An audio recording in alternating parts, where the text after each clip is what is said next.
الفنانة الجميلة ياسمين عبد العزيز كانت أعلنت من فترة كده إن هي إن شاء الله في رمضان السنة دي 2026 هتعمل مسلسل اسمه ننسى اللي كان. وقالت إن هو من تأليف عمرو محمود ياسين اللي هي دايما بتحب تشتغل معاه، وفعلا يعني بيشتغلوا مع بعض بتبقى أعمالهم فعلا جميلة جدا. وبعد شوية راحت بدأت تعلن بقى عن البطل بتاع المسلسل، وقالت ان هو هيكون كريم فهمي. ويمكن حتى لما اعلنت عن البطل ناس كتير جدا يعني قعدت تقول طب ليه ما تغيرش، ليه تجيب حد جديد؟ بس هو واضح ان هما الاتنين يعني شايفين ان هما بينجحوا مع بعض جامد، فعشان كده حابين ان هما دايما يعني ممكن يكون اختيار المؤلف او اختيار المخرج ان هو دايما يجيبوا مع بعض، عشان خاطر ان هما الاتنين بينجحوا مع بعض قوي اكتر، فمش عايز يغامر ممكن المخرج او المؤلف بحد تاني جديد والمسلسل ما ينجحش. مع ان انا بشوف بالعكس يعني التغيير مطلوب، بيبقى حاجه احسن او افضل يعني.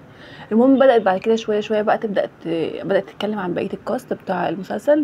فتم الاعلان ان من ضمن الناس اللي هتشارك في المسلسل خالد سرحان ومحمد لطفي والجميله ليلى عز العرب. بصراحه ليلى عز العرب انا بحبها قوي لاني بحسها ان هي متقنه ادوار الشر بشكل فظيع. يعني لو هي طالعه بدور شر انا اتوقع ان هي اكيد دورها هيكون يعني دور شرير. ما اعتقدش ليه، ما اعرفش ليه، بس حاسه ان هي يعني تبقى دور شرير.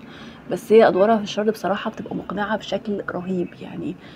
عارفه عامله زي كده انوشكا في المسلسل بتاع ونقابل حبيب، كانت مقدمه الشر كده بشياكه. عارف يعني ايه؟ تبقى احس كده ان هي شريره كده بس بطريقه مش عنيفه، مش يعني ممكن يعني انوشكا رغم ان هي كانت فعلا اكتر دور شرير في المسلسل، بس رغم كده لا صوتها كان عالي ولا كان اسلوبها فيه زعيق ولا اي حاجه.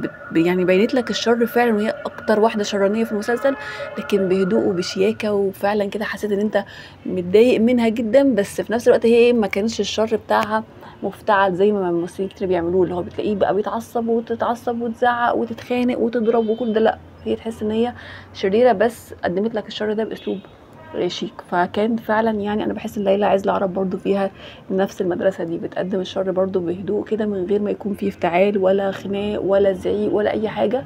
وفي نفس الوقت الناس كلها تكرهها عادي وتحس ان هي فعلا شريره يعني في المسلسل. فانا بحسها بصراحه متقنه الحته دي جدا، وشايفاه اختيار هيبقى موفق قوي قوي قوي ليها. مش عارفه بقى القصه هتبقى عامله ازاي، بس هو عمرو محمود ياسين لو تفتكروا في اول مسلسل عمله اللي هو ونحب تاني ليه ونقابل حبيب، الاتنين كان مخلي ياسمين عبد العزيز متجوزه واتطلقت وعندها عيال، وبعد كده حبت كريم فهمي. فاتمنى المره دي يبقى فيها اختلاف شويه، ما تكونش مطلقه المره دي، تبقى حاجه جديده ان هي لا لسه ما اتجوزتش خالص ويبداوا يحبوا بعض، تبقى يعني حاجه كده في اختلاف، في حاجه جديده مختلفه. ما يبقاش هما الاتنين زي ما عمل في القصتين ان هي كانت مطلقه وعندها عيال وبعد كده قابلت كريم فهمي وهكذا. بس انا في كلتا الاحوال بصراحه بحب جدا مسلسلات عمرو محمود ياسين، عشان خاطر من اول مسلسل شفته بصراحه ليه كان اللي هو نصيب واسمتك. انا بشوفه من اكتر المسلسلات اللي فعلا ابدع فيها يعني.